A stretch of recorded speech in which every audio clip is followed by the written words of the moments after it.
ஆண்டாள் திருவடிகளே சரணம்.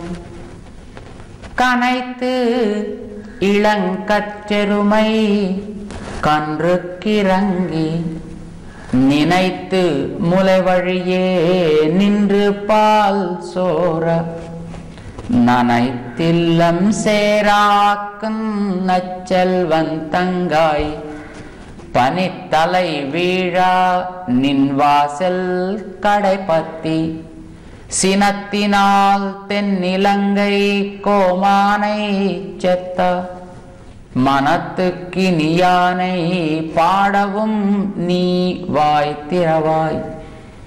இனித்தான் எழுந்திராய் இதென்ன பேருறக்கம் அனைத்தில்லத்தாரும் அறிந்து ஏலோரெம்பாவாய்.